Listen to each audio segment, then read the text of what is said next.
Hello, Canucks fans. Welcome back to another episode of Canucks Conversation, brought to you by Bet365. My name is David Cuccelli. I am joined by Harman Dyer, our technical producer. The man at the controls is Jacob Lazar. Harm, how's the weekend? It was awesome. Played pitch and putt yesterday at Central Park. Enjoyed Spanish Banks on Saturday. Played some spike ball. So was definitely out and about in the sun as much as I could. How's your golf game these days? Working on it. It's only the second time I've played this entire year. I'm serviceable at pitch and putt. I'm not going to claim to be any good. That's fair. That's fine. I'm not terrible though. Like I at least hit it straight every time. I don't like shank balls left and right. My putting game is not very good though. Okay, that's fair. Well, my hot take. Jacob, you golf too, so you can comment on this. I'm of the opinion that putting is the easiest thing to fix in your game. Disagree? Agree, Jacob? Yeah, it's the easiest to practice. Yeah. Like, I don't know. I mean, for me, my putting is bad just because I don't golf enough. The more I golf, the better my putting gets. Like on my 4th, 5th, 6th round of the summer, I'm putting way better than I was on my first. But I'm not hitting my irons way better. I'm not hitting my driver way better because I have all the demons that get into your head every time you step up on the tee box. But yeah, I'm with you on that. The putting comes along just with reps. And Harm, the best thing to do when you aren't putting well, just complain about the greens. Like it's either too fast or it's either too slow. You know what it is? So I pulled up and I play very casually. This is the second time I played in like a year. I normally just rent whatever putters and clubs they have. They were like, yeah, the rental office closes at 5:30. We can actually just sell you this. And I'm lefty, right? So I was shocked that they actually had something. They gave me an iron and a putter for $15 combined, which I was like, that's a steal. That's great. But I didn't like the putter itself. I was using it the entire time, and I'm used to like I don't know golf terminology very well, but like the putters that have an actual like built-in like divot. And like using that as like a guide point to actually hit it straight. Yeah. Mallet. And so like a mallet putter, right? Exactly. And this was different. I don't know how to describe it. But blade. It was a blade putter. Yeah, I didn't like it at all. And then towards the end, on the last hole, my putting game was so terrible that I asked my friend who's also a lefty, hey, can I borrow your putter? And then as soon as I borrowed it, I went 1 for 1, hit my best putt of the day, and I was like, okay, I think I just need to maybe get a different putter. Dude, invest in a putter. It's a great idea. Just go buy a putter. Don't go buy a full set. Just go buy yourself a nice putter, and you're set. Obviously, you don't even need to complain about the greens. Apparently, it's just your putter, so you're even better. Yeah, there you go. Facebook Marketplace is a great spot to look for clubs too. You'll find some like barely used clubs on there for half price. It's especially for a putter. Someone buys a bunch, doesn't like this one. Oh yeah, I used it 2 times, here you can save $80 on it. Golf bag, a good move on Facebook Marketplace as well. Really good move. I got 2 junior bags. I get the junior ones for pitch and putt. That's a sharp move. So you're not carrying your clubs around, setting them down. You get a nice junior bag, and you put your pitch and putt clubs in it. Nice. Oh yeah, the Canucks made a trade, by the way. Canucks made a trade over the weekend. We're chatting about golf, but we'll chat about whatever you want us to chat about if you hit us with a super chat. Our super chat charity partner is the BC Mental Health Foundation. You want to make sure your question or comment gets on the show, hit us with a super chat. Proceeds from our super chat will go to the BC Mental Health Foundation, changing the face of mental health and addiction by supporting breakthroughs in care, public understanding, research, and knowledge exchange. Okay. Arturs Silovs dealt to the Pittsburgh Penguins in exchange for Chase Stillman and a 2027 4th-round pick. That trade coming down on Sunday afternoon. Late morning, I'd say. No, Sunday afternoon. It was the afternoon. Early Sunday afternoon, this trade between the Penguins and the Canucks gets announced. I'll start with the obvious. We're sad to see another friend of the show on Canucks Convo traded away. It's the list is growing. It'd been a few years since the list grew, but joining the likes of Jack Rathbone, Zach McEwen, Adam Gaudette, all these friends of the show over the years is Arturs Silovs. Longtime listeners of this show will remember when we played the Artie Party theme song that we made for him, when we played that for him, and he gave it a 6 out of 10. It's a sad day in Canucks conversation land, but the Vancouver Canucks trading Arturs Silovs. Let's focus on the trade itself, Harm, beyond the eulogy that Arturs deserves because he was a good friend of ours. The trade itself, not surprising at all. You talked about it. I wrote about it. Like, Tarasov went for a 5th. With that logic, you'd say, oh, well, Tarasov has had more NHL success, maybe not playoff games. But that's the price that the Canucks, or what the Penguins paid to get Silovs from the Canucks was about what we expected. We tabbed it about a 4th-round pick. Stillman's a throw-in in that trade as well. Not really surprised. And I think people that consumed our content weren't surprised. I kind of saw a lot of the Facebook crowd was really fired up about this one. But, like, regular readers of Canucks Army, a lot of people, that listen to this show on YouTube, on Twitter as well. We see it on the podcast as well.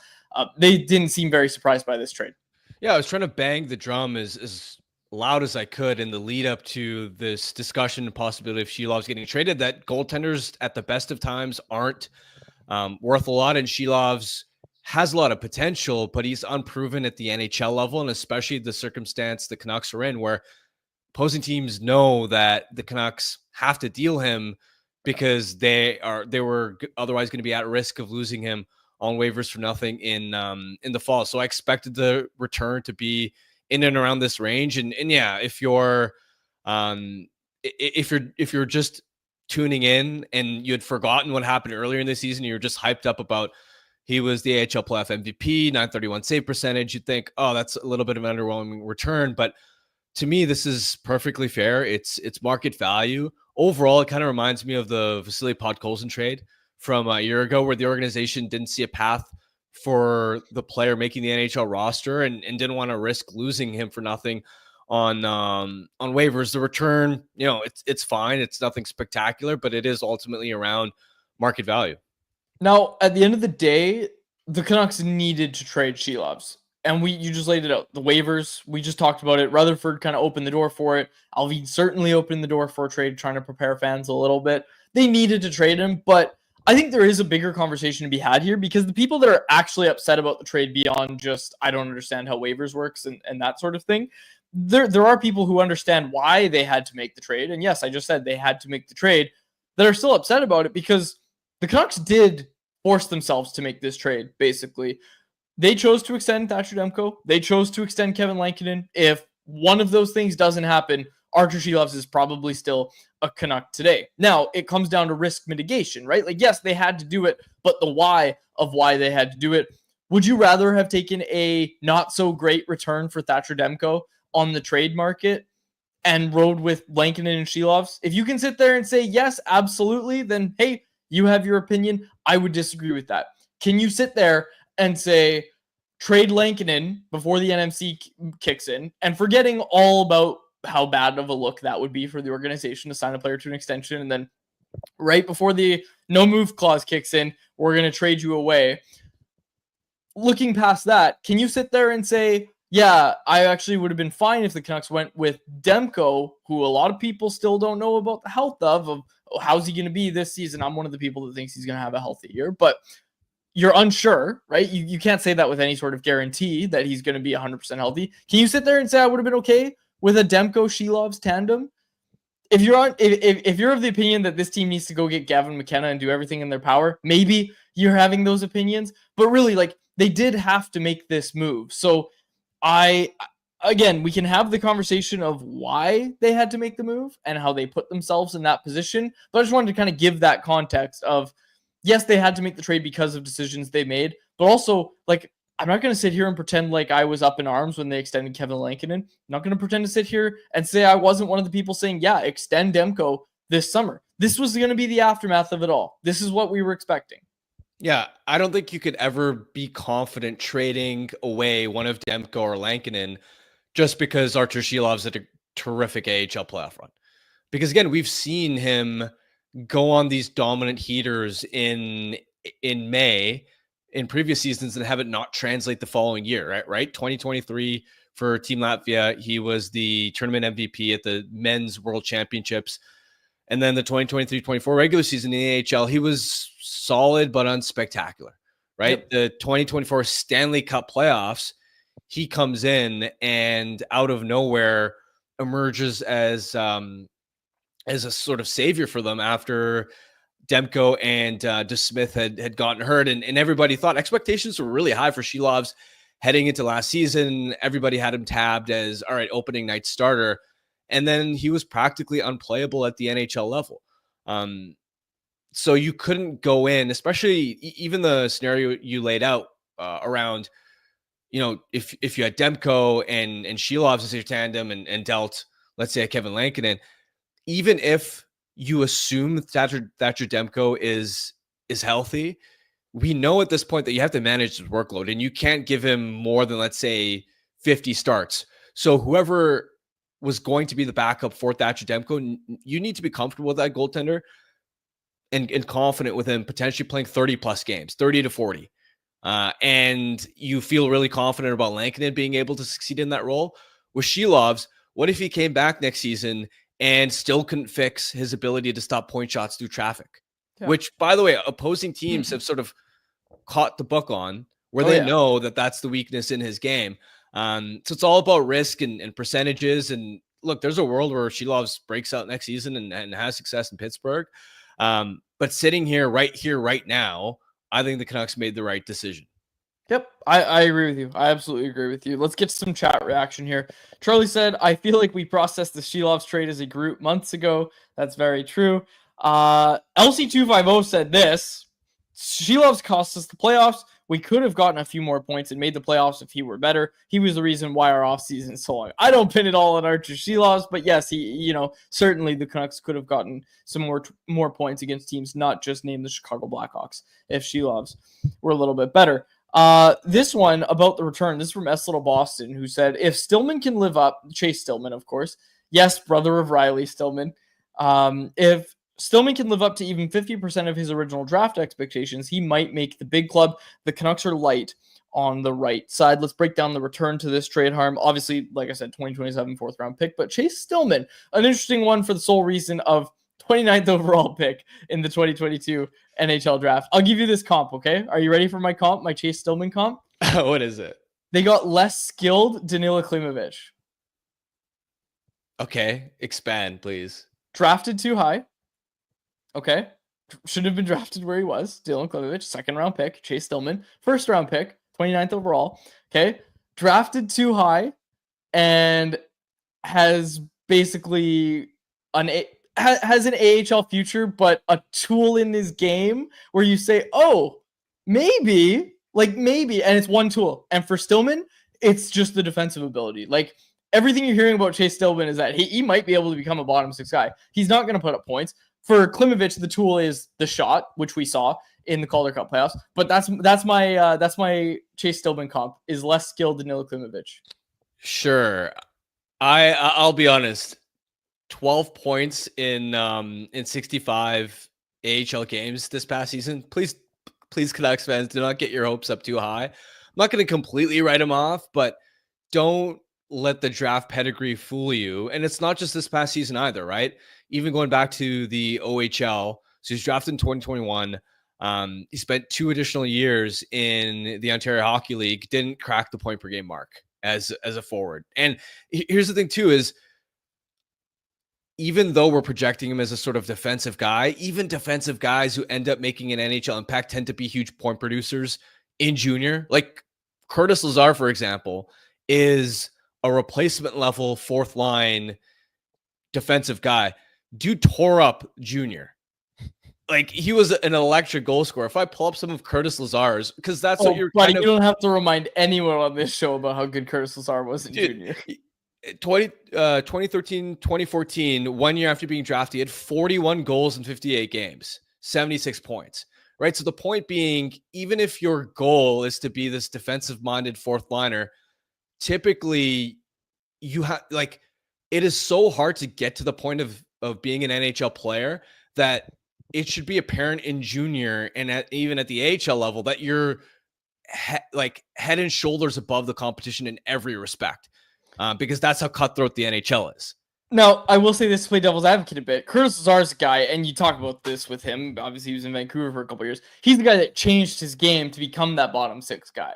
Like, he had to learn how to play that bottom six style. So I will say that in his defense, but Chase Stillman, yeah, drafted 12 picks before Danila Klimovich. And I think it's also worth mentioning part of that weird 2021 draft where, like, go look up the draft season play of Chase Stillman. Guess what? Spent it on his couch, just like everybody else in that season. There was nowhere to play. There was nowhere to play in that COVID year. So you go look at his Hockey DB page, there's a blank space in that draft season. It was the mystery draft. And you know what?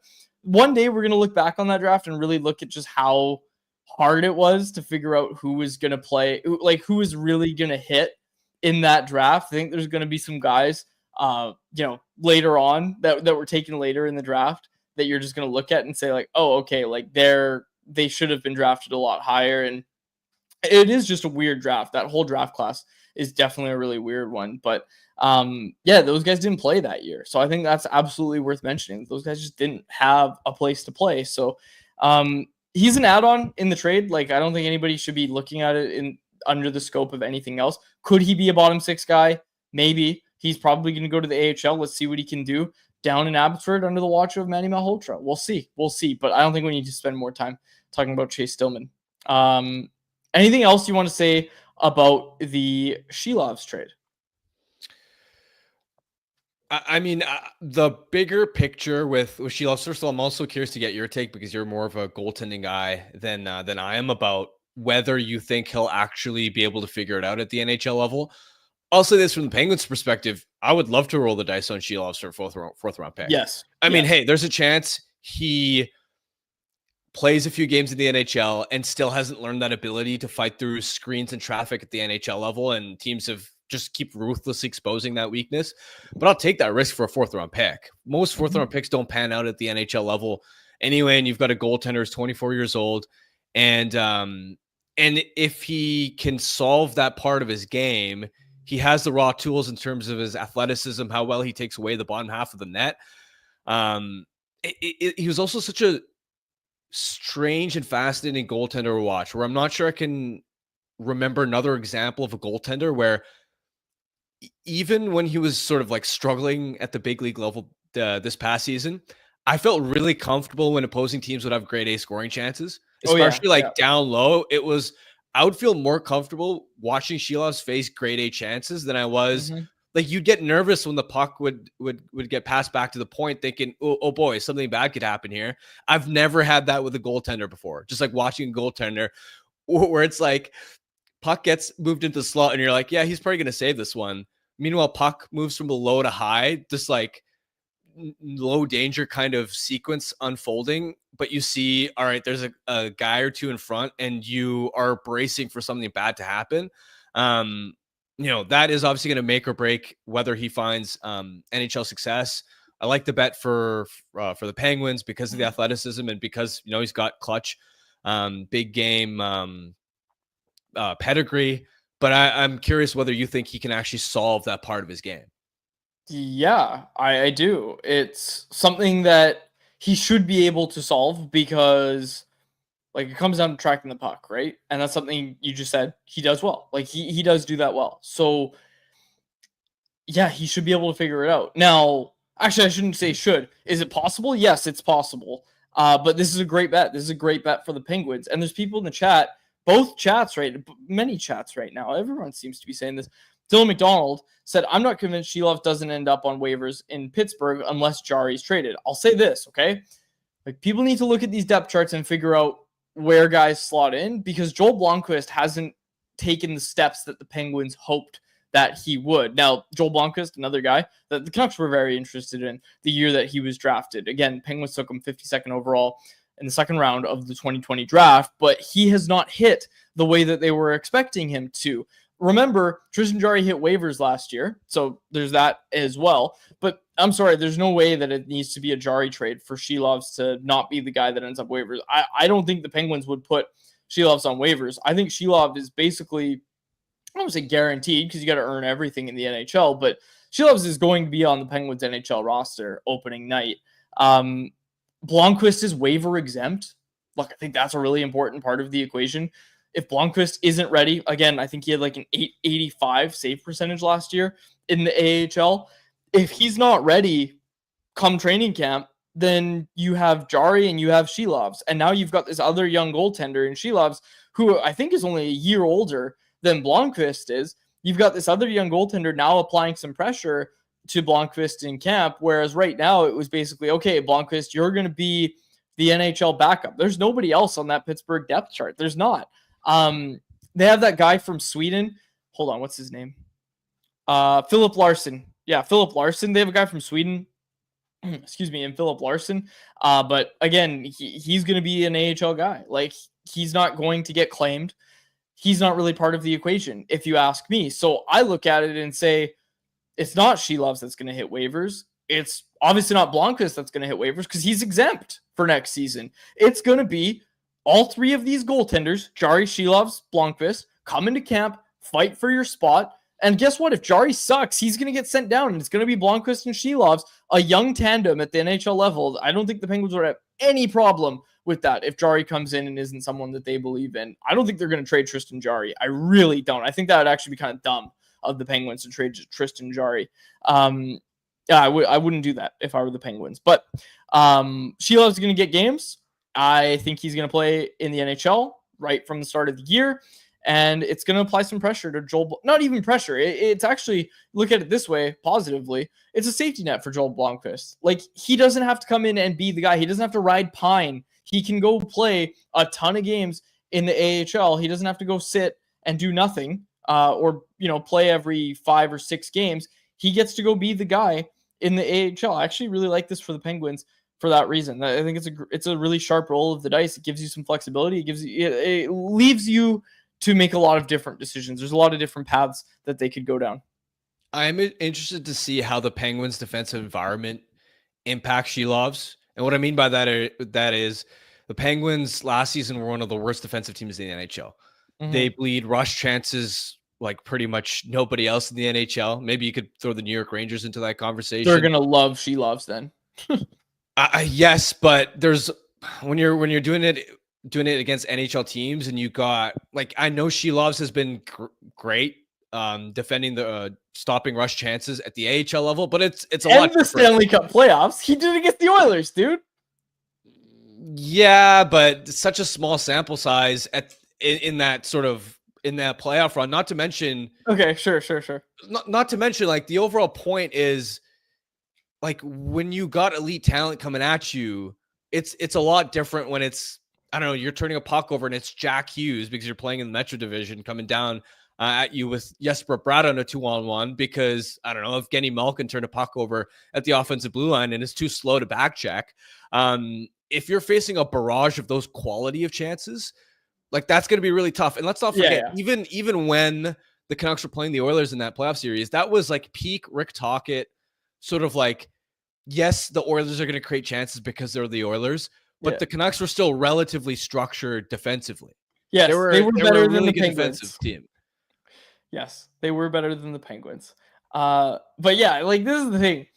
Silovs going to go play for Latvia. He's going to have a great tournament. He might even win MVP again. And you're going to see look at this. No. Let him do it at the NHL level. And look, I'm saying this as well. You are going to see it at the NHL level. I think you're going to see Silovs find some success at the NHL level. And at that point, if you want to bust out the Twitter fingers, you go ahead. But I like Silovs. Over under 900 save percentage for Arturs Silovs in the NHL next season. Under. Do I have to write this one down? Under 2. No, it's not fun to write it down if Harmon and I agree. Do you really disagree, Jacob? Like, do you think? No, I agree. I agree with you guys. I think he'll hover right around. Goaltenders were under 900 last year, and I didn't see nothing this year that made me think, oh, they're turning it around.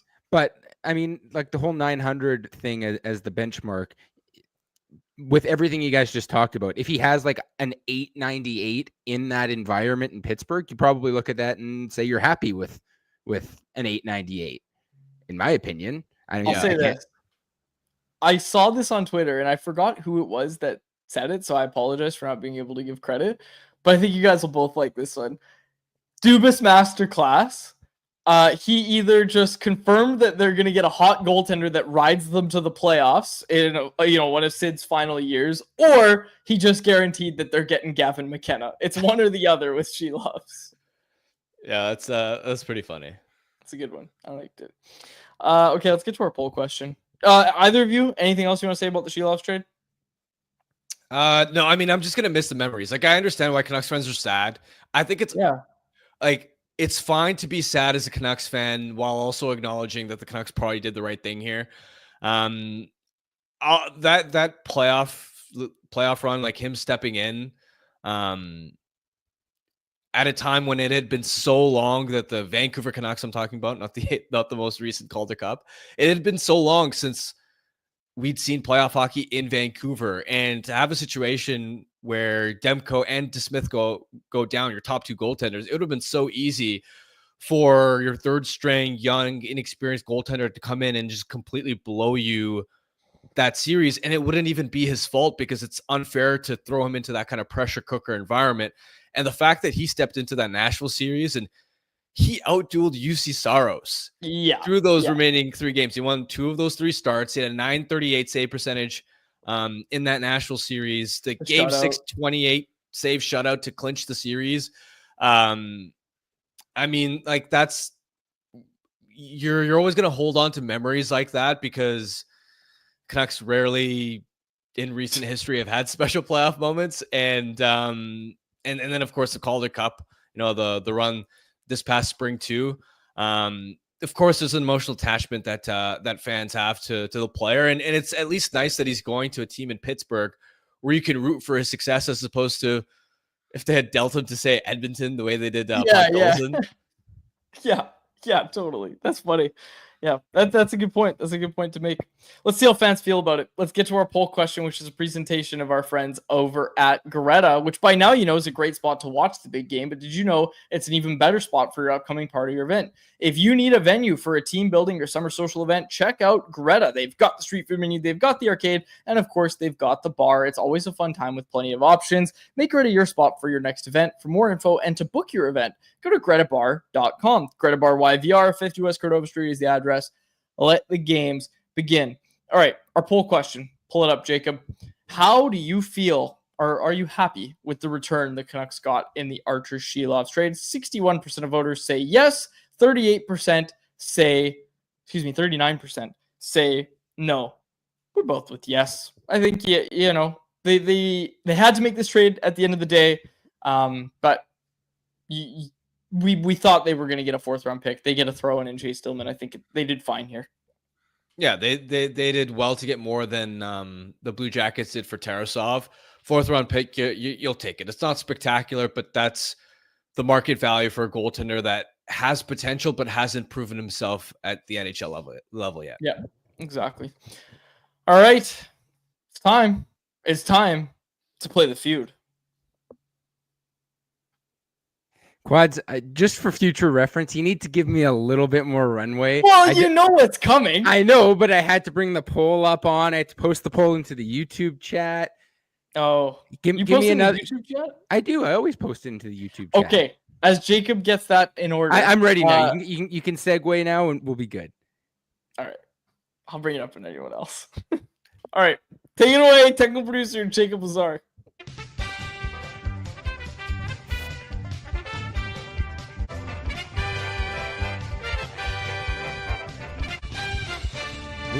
There we go. Hello, everyone. Welcome back to another edition of Canucks Conversation Family Feud. My name's Jacob Lazar.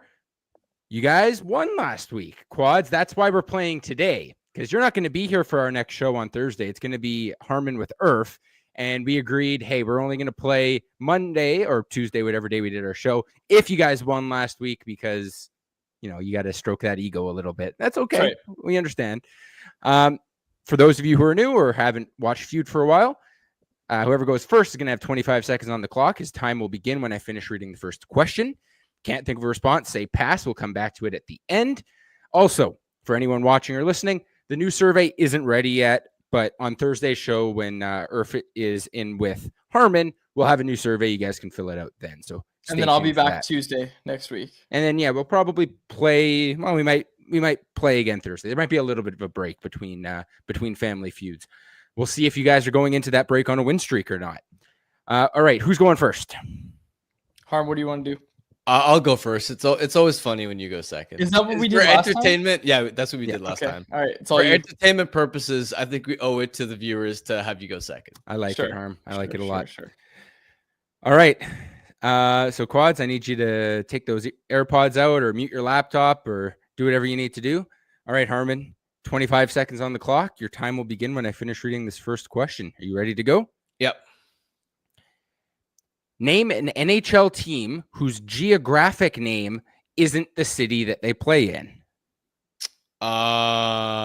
New York Islanders. If Quinn Hughes didn't exist, which current Canuck would be team captain?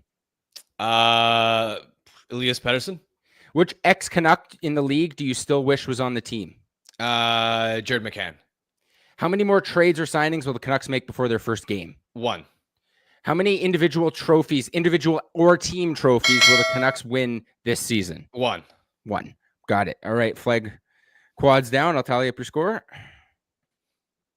Sorry, I stumbled a little bit on those reads, so you got that last one off, though. I would have given you some leeway. It was all right. I feel like probably around 50% of the way. I'm guessing probably around 100 points is what I guess. Okay. You're gonna have some work to do to get the win. Are they long questions, Jacob? No, but I did stumble through the read, but I shouldn't have that problem second time around. Okay. One of the questions, just make sure you listen carefully. All right. Good hint. Yeah, just listen really carefully because there was one that I had to all right. So Harmon was almost dead on. He got 96 points, under halfway there. Here we go. All right, Quads. You're going to have 30 seconds on the clock. Your time will begin when I finish reading the first question. If you give one of Harmon's responses, you'll hear the buzzer, and I will ask you to try again. If you can't think of a response, say pass. We'll come back to it at the end. Okay. Quads, you ready to go? Yeah, let's do it. Name an NHL team whose geographic name isn't the city that they play in. Pass. If Quinn Hughes didn't exist, which current Canuck would be captain? Besser. Which ex-Canuck currently in the league do you wish was still on the team? JT Miller. How many more trades or signings will the Canucks make before their first game? 1. Try again. 0. How many team or individual trophies will the Canucks win in 2025-26? 1. Try again. 2. Name an NHL team whose geographic name. Ottawa Senator. I'm glad you said that. And I'm glad for the few people who filled out Ottawa. Vegas is another one. I'm glad that the people actually did that. That means you guys is that know the one your that last week where people were like, Jacob, that doesn't make any sense? Yeah. But I think with both of your responses, you guys went with the more niche answer. And I think you'll realize as soon as we go through it what I mean by that. Yeah. All right. Well, let's get to these results. So, yes, as I mentioned, Ottawa plays in Canada, Ontario. The Vegas Golden Knights play in Paradise, Nevada, which is where the Vegas Strip is. But the number 1, 2, 3, 4, and 5 answers are all teams that use their state as their geographic name. Florida Panthers, Utah Mammoth, Colorado Avalanche, Minnesota Wild, Carolina Hurricanes. But they all play in that state. But the question that's not what the question was.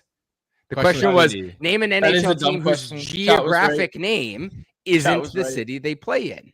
Dumb question. Good one, chat. You called it. Dumb question. I feel like Islanders should have gotten more because New York. Yeah, well, that's the thing. So the Islanders is a tough one. So the Islanders got you 3 points, Harm. I think they should have gotten more. Because they play in Elmont. Okay, right? So Jacob, what was the spread like? What was the number 1 answer worth?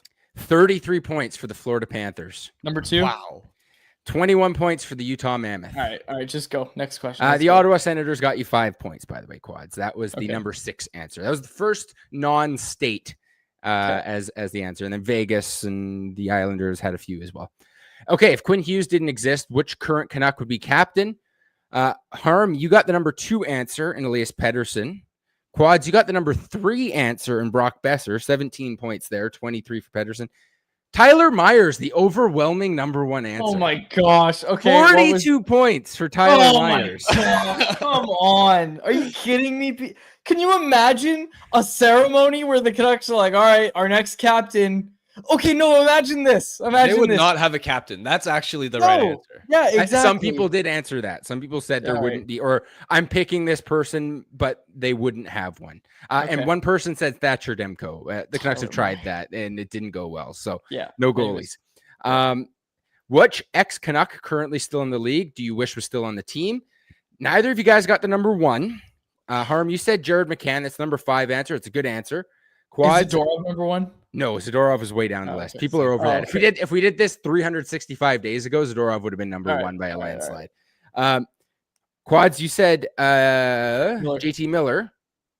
That was number 2 answer. 16 points. Bull Horvat, number 1 answer. Ooh, yeah, good one. Yeah, probably my actual answer too. Yeah. Also up there were Chris Tanev, Gustav Forsling, and Andrei Kuzmenko. So what are we at now?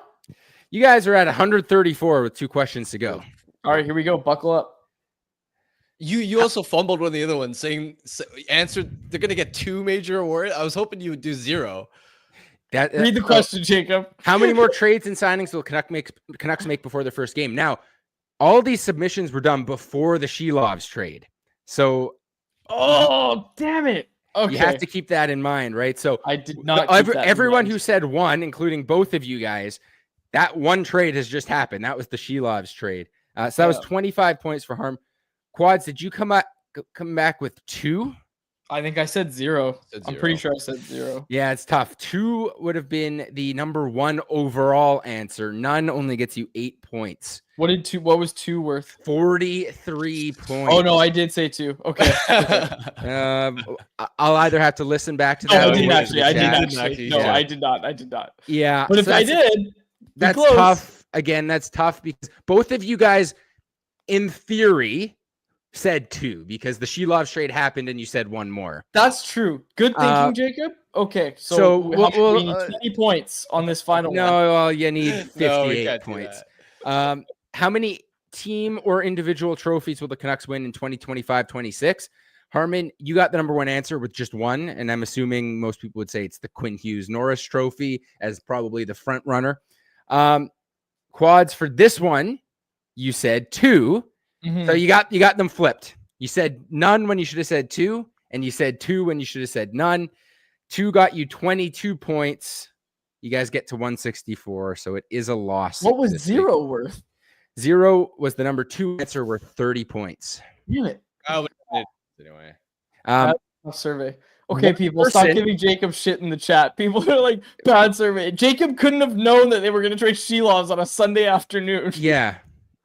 Now, okay. If you guys, like I said, in theory, you guys both would have had 2 as your number 1 answer there because of the trade happening. So even if you were to like bump Harmon up to 2, that's only an extra 18 points. You guys still would have fell 18 points short. So it's a loss no matter what. You guys lost by somehow not getting Tyler Myers as the captain. That one's tough. Somehow? What are you talking about? Somehow? No, that's what I mean. That's tough. Like I get that, but also that first question, not landing Florida or Utah, that was a big miss. And then Bo Horvat, you guys missed like all but one of the number 1 answers. The team name ones. I'm sorry, but that's just so hard to predict. Like, how are we gonna know what? In real time, that was a tough one. Like literally, as Jacob read it, I was like pass so that I could literally start thinking about it while he read the next question. Yeah. But yeah, no, tough week. But we'll be back. Tough week. Next week. Yeah. And yeah, people giving me a hard time in the chat. I only make the survey questions. You are the ones, the listeners, that provide the data. If you guys are all answering Tyler Myers to be the captain of the Vancouver Canucks, that's not my fault. I just asked the question. So if you guys want better data, then, answer the question without making Tyler Myers the Vancouver Canucks captain. I kid, of course. I like seeing these guys lose, but hey, we'll bounce back next week. All right. Let's get to anyone else, which is Jacob. We're getting to anyone else. Jacob, heads up. Anyone else is the next segment. I'm aware. I had to. Anyone else is brought to you by our friends at the Vancouver Canadians, who are back at the Nat starting Friday, July 18th with a Friday nooner at the Nat. It's fireworks night on Saturday the 19th. And as always, a family fun Sunday on the 20th. Kids get to run the bases post game. Come celebrate Pride Night on the Nat on Tuesday the 22nd. And on Thursday the 24th, the Season Eugene will take part in a doubleheader. 2 games, first of which starts at 1:05 p.m. For tickets, call 604-872-5232 or check out CanadiansBaseball.com. All right, we're going to start anyone else off with a heater. We got to talk about the prospects that signed, but I'm going to start this one. Canuck Collector asks, does Silovs start more games than Demko this year? That's a spicy question. I'm going to say no. He does not. No, he does not. This one from Walk, who said, do you guys think Abby will be good again? I see a lot of graduates leaving them weaker. It's going to be interesting for sure. Like, they did lose Sammy Blais, obviously, but let's not forget that Sammy Blais was brought in on a PTO. Is there another Sammy Blais out there? And I know the rising cap and teams having money complicates things. It makes it harder to get anybody later in the offseason. But is there going to be a guy like that again, where it's a PTO player, goes down to Abbotsford, plays well? I will say this. They did go out and get P.O. Joseph. He's going to be a good defenseman if he plays in the AHL. We don't know if he's going to play there. I would assume that he's one of the guys that gets sent down. They've done stuff to supplement what they lost. Again, are they going to win the Calder Cup? I would say no, but I also, in January, this team was like at 500. We didn't think they'd win the Calder Cup last year. So let's also not forget that they have a really good coach in Manny Malhotra, who it looks like all those NHL jobs are filled. It sure looks like Manny Malhotra is coming back to coach the Abbotsford Canucks next year. So I think that's definitely worth mentioning. Yeah, they should be a playoff team again, in my opinion. They should be well stocked on the back end at least.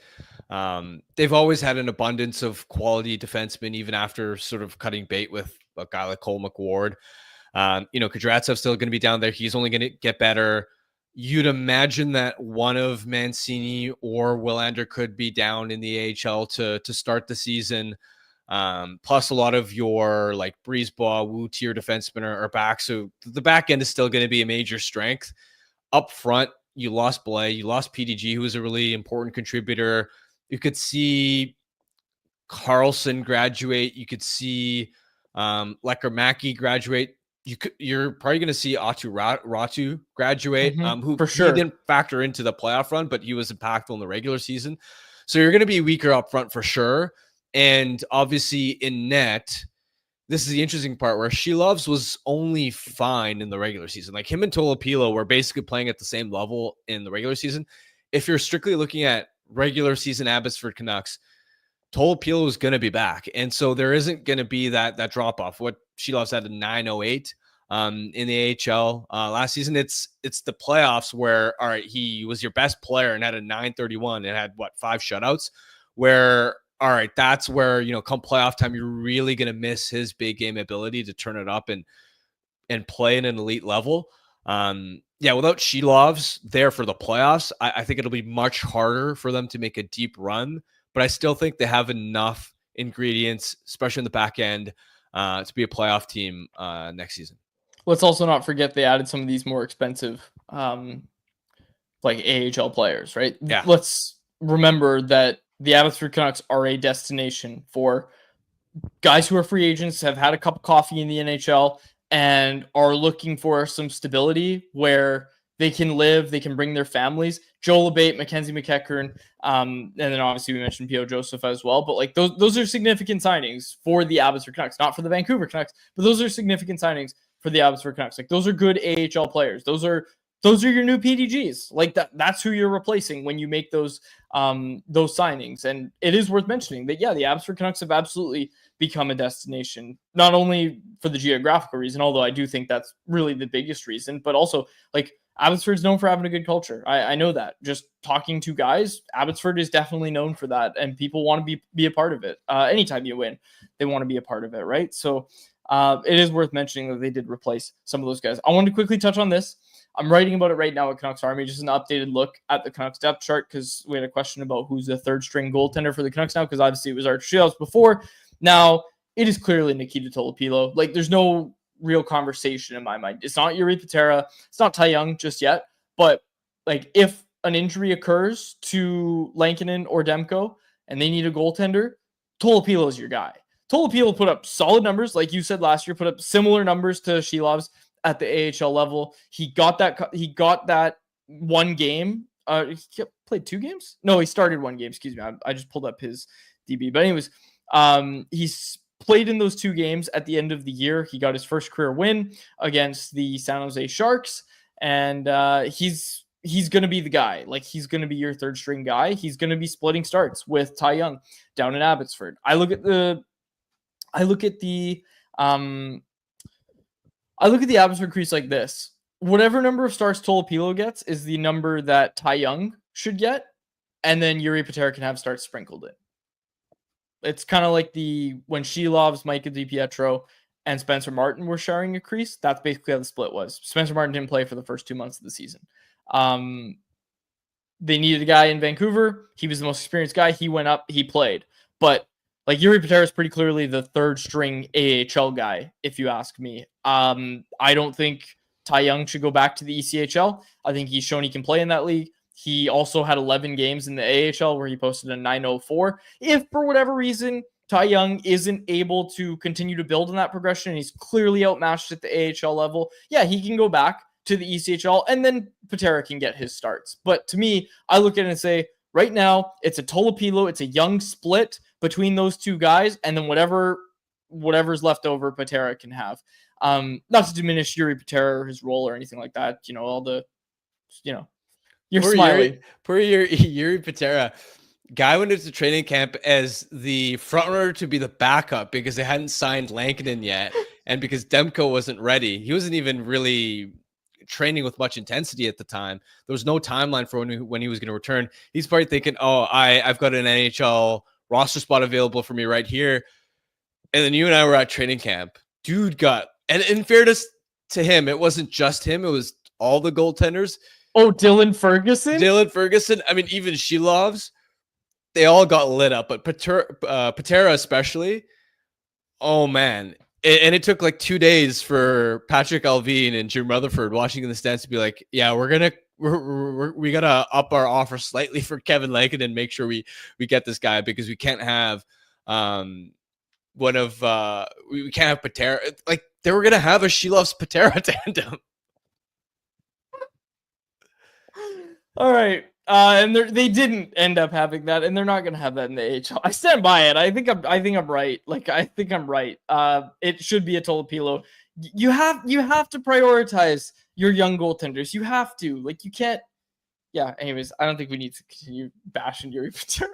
But all the best to Yuri Patera. I hope he's healthy, and I hope he's back next year. But yes, he did sign a 2-year contract, for those wondering where we're talking about it. Down in the ECHL, it's going to be a Koskemvo, and then you've got Medvedev in the OHL. For Koskemvo, not a flashy collegiate career, but also it wasn't a really flashy junior career for Ty Young. He goes down to the ECHL. He put up really good numbers. He ran with the opportunity he got in Kalamazoo. Koskemvo is going to get that chance in Kalamazoo, and it's going to be up to him if he runs with the opportunity the same way that Ty Young did. But I got a sneak peek at Dave Hall's prospect rankings, which are coming out this week at CanucksArmy.com. Koskemvo is down on that list. I will say that. He is still on the list. He's in the top 20. We're doing the top 20, but he is down on that list. So I think it's worth mentioning. I think it's worth mentioning that he's kind of fallen out of favor a little bit, but has a chance. He's turned pro. He's going to go to the ECHL. He's going to get the opportunity. Can he run with it the same way that Ty Young did? Okay. Is there anything else that I've got something that we need to show. Obviously, this segment presented by the Vancouver Canadians. So let's do a little bit of a hockey baseball crossover here.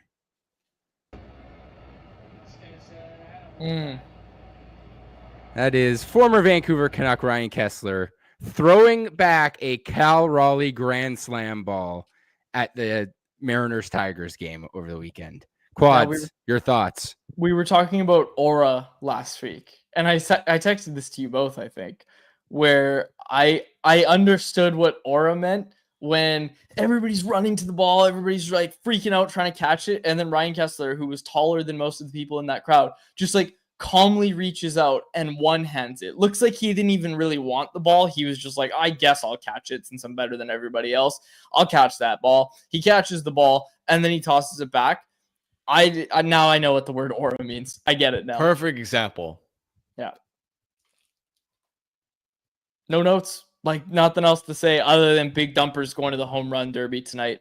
And our friends at Bet365 have props on that. So we're going to get to that later. But I did want to mention this as well. Thank you for that contribution, Jacob. I did want to mention this. One of my predictions is right. Jacob, pull up your list. Shout out to Rajcraft, who was pointing it out in the chat. He was actually thinking that he was pointing out that I was wrong. But Jacob, I saw you already corrected him in the chat that my prediction was that they will not enter training camp with all three of these goaltenders and that one of them would certainly be traded. And the reason it's on the list, people disagreed with me when I said it. So another Quads prophecy comes true. Harmon, but hold on though. Hold on. Didn't you also say that you thought one of Demko or Lankinen was going to get dealt? Doesn't ring a bell. Okay, so that was the original one, and I think that's where the confusion was. And then as we went through the AHL playoffs, Quads then shifted. He said, look, with everything that's happened now, you first said that Silovs would get claimed if he were to go on waivers. And then you adjusted your goalie prediction and said, at this point now, I think just one of these guys. Oh, my mic pulled a Harmon. One of these guys will get traded, and you changed it from Demko or Lankinen because of the whole Silovs situation and how that changed. So all I'm hearing was I was right. Yes, you were right. I don't know. Harm, do you think the other great philosophers throughout history, just like the first thing they say is right? No, they think about it. They workshop it. You guys are just blessed to be the ones that hear about my process as it comes about. Yeah, the other great philosophers. Name a few of them, Quads. Who would you Me? compare yourself to? Me? With me. Socrates? You ever heard of him? Marcus Aurelius? You ever read any of our work? Any of our work? Aristotle? Wasn't there one named Pluto as well? Plato. Yeah, Pluto is a dwarf planet, not a philosopher. Yeah. All right. That's like the third time in this show's history that I've referred to myself as a great philosopher. Anyways, okay. I wanted to get to this as well. On late last week, we didn't do a show. The Canucks signed both Braden Coots and Alexei Medvedev to ELCs. Now, this was important, obviously, because it eliminated the possibility of them going to the NCAA, which is obviously something, I don't want to say obviously, it's just something that they had available to them. It's no longer available to them.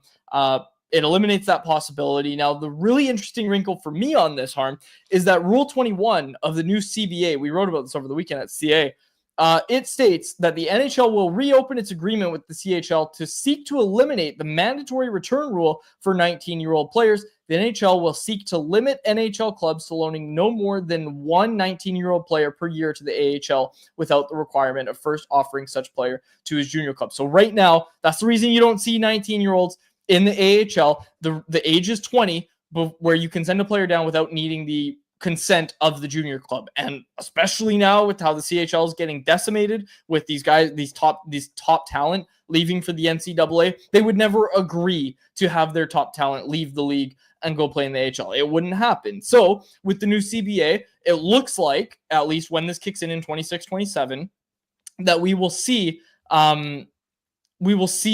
teams be able to send one 19-year-old down to the AHL. Now, obviously, for the Canucks, they only have one candidate to do this. That would be Braden Coots. So the thing that's really interesting to me is Coots is going to participate in his first NHL training camp this year. He's going to be 18. He might play the under 10 games to keep his ELC slide. If he really stands out, he might play some NHL games. Maybe, capital maybe on that one. Okay, and that's like if he's spectacular. He could do the Jet Lachenko thing where Lachenko, of course, with the Flyers, he played 4 games with Philly, went back to junior. Then when his junior season was over, he joined the Flyers AHL affiliate to play in 9 more games. The difference there would be that would be what Coots does this season. And the next season, when the CBA kicks in, he might have the opportunity to just play AHL or NHL games from there. Like, this could be his last season of junior rather than having to go back. And I think it's an important thing because you hear from players all the time on that, and you see it as well. Those 19 or 20-year-olds playing in the WHL, the high draft picks, it's like they're too good for the league. They need a new challenge. We'll see, though. You have to be so dominant in your Draft Plus One season to get to the point where you're ready to step into the AHL as a 19-year-old. That is still a very difficult thing to do. And I think about how for a guy like Colin, for example, who was a really high second-round pick, he was, tearing up the WHL. I'm trying to pull it up right here. Yeah, he had so Draft Plus One season, he had 95 points in 58 games, right? Just like tore that league to shreds. And then when he first stepped into the AHL, I think he was in a little bit on the older side. So he'd actually turned, it was an earlier birthday. So he actually turned 20 in time to be eligible to play in the AHL 2 years after being, drafted. And he struggled in the AHL. And I think you talk to a lot of prospects who first make that jump. The step from the WHL to the AHL is very significant. It catches guys by surprise. And so it's nice for Coots to have the option to go to the AHL in his age 19 season, Draft Plus 2 year, if he's ready for it. But I don't look at this as, oh, that's for sure where he should play when he's 19 years old, because put it this way. Let's say Coots has a really solid year in the WHL this year. It wouldn't be a bad thing if he returns to WHL again and in that second year lights it up before making the transition to go pro full time. Yeah, absolutely. It's gonna be an option though. That's the interesting thing for me, right? Is that you're gonna have the option of a guy who stands out in camp. Again, if he stands out in camp this year, he could just play under 10 NHL games for the Vancouver Canucks. It's a possibility. Again, it's if he really stands out, and they'd be silly to not do that ELC slide by sending him back to the OHL. He would benefit certainly from another season in junior. But if he's spectacular and you say, okay, well, you're going to play at the end of the season in Abbotsford as well, he at least has the option of playing his 26-27 season in the AHL. The Coots thing is fascinating because I tend to lean towards, when I look at a player like him, really high floor, excellent defensively, there could be a temptation to, well, he already has pro habits. Let's send him to the AHL pretty much as soon as we can, right?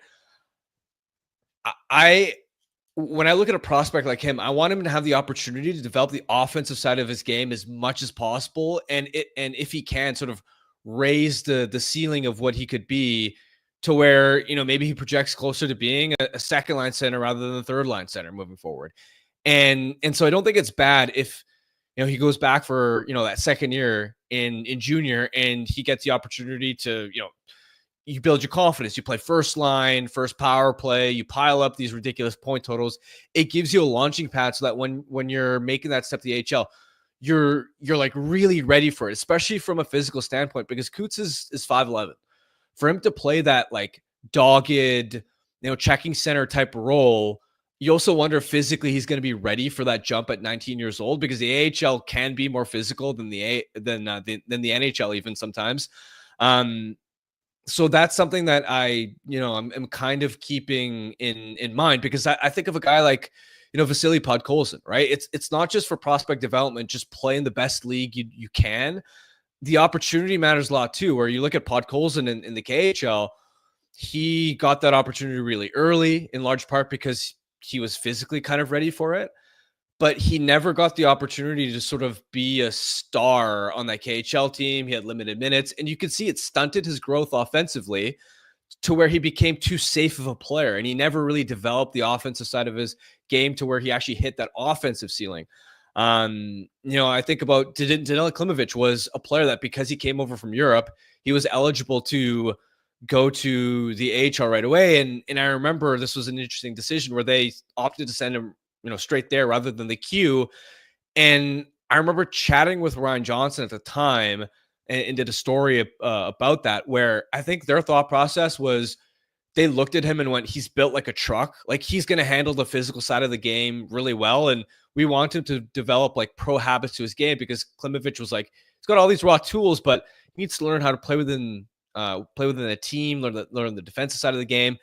And look, the jury, you know, I'm not saying Klimovich hasn't panned out as a prospect, Sure. but I think in hindsight, I don't think it would have been a bad thing for him to have gone back to junior, dominated for a year or two before making the jump to the AHL, because you look at his AHL track record, it was up and down for Klimovich all the time. He was never like able to consistently find his groove and really get going. And so maybe this is just me as like my general philosophy with prospects is rather be a little bit conservative with them and let them, you know, overbake a little and let them like truly dominate, because I just hate to see like players rushed to a league that they're not quite ready for yet and then struggle, and then that, you know, impacting their confidence. Really good points. Really, really good points. Could be interesting to see how this one plays out. All right. Either of you good or anything else you wanted to get to? I got a good bet today. Go to the bet. All right, let's get to our Bet365 bet of the day. The big dumper, rightfully so, is the favorite to win the 2025 MLB Home Run Derby. You can bet on it right now at Bet365. He's the favorite. We're taking him. If you're looking for a value bet, I'll say this. James Wood at plus 400. I like that one. I think about that one a little bit. Even Brett Rooker at plus 1,000. I think about that as well. But I'm sticking with my boy Cal Raleigh. He's going to homer from both sides of the plate. Whichever way the wind's going, he'll just swing that way. The big dumper is going to hit a bunch of bombs tonight. Plus 275. You can get those odds. Plus 275. Cal Raleigh to win the home run derby. You can get that right now at Bet365, where whatever your bet is, it's never ordinary. Download the app and get it on the game. Use the code NATION at Bet365. Must be 19 plus to play. If you choose to play, please play responsibly. All right, we will wrap it up there for my co-host Harmon Dial. I'll be gone for a bit, folks. I'll see you next Tuesday. I'm taking vacation this week, but you'll see Harmon, you'll see Irf, and of course you'll see Jacob on Thursday as well. Before my co-host Harmon Dial and our technical producer Jacob Lazar, my name is Dave Gujarelli. Thanks so much for episode of Canucks Conversation. Canucks Conversation is live Monday through Friday, every weekday at 2 p.m. over on the Canucks Army YouTube channel. Make sure you like, subscribe, and interact in the YouTube live chat every day with us, folks.